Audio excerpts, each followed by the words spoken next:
Of the year's most celebrated films are full of political undertones, but is it possible to look at the people who worked on the movie, wrote it, directed it, funded it, and how liberal or conservative they are? Did that bend the movie at all? Let's bring in our Chris Moody. He joins me from Washington. This is really interesting. I was reading through your piece, and you were able to dig down and see basically where the money came from to fund these films, and if that tells us anything about them politically. Well, breaking news, Poppy. Hollywood is liberal. Now, really?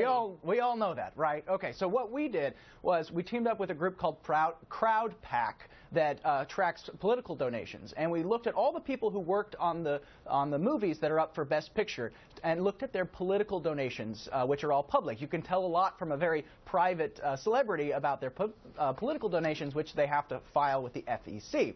And we found that the most liberal movies, at least the most liberal people who worked on the Best Picture movies were The Imitation Game, Birdman, and Selma.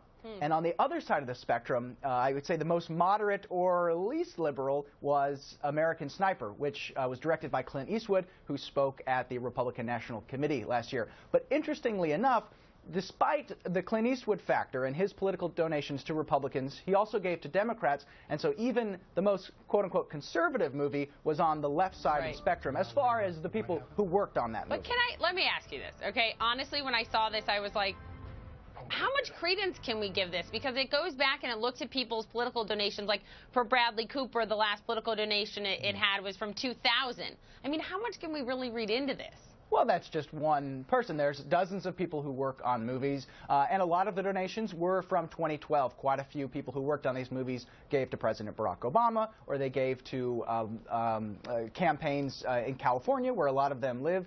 Brad Pitt, he gave hundreds of thousands of dollars to support the pro-gay rights movement in California. So yeah, there's some that go back quite a ways, but also you can tell a lot from a person over time to see their donations over several years. You wouldn't just want to look at one cycle because views can change over time. So I think having a nice, a long sample really helpful. It's really interesting. Go to CNN.com, read the piece.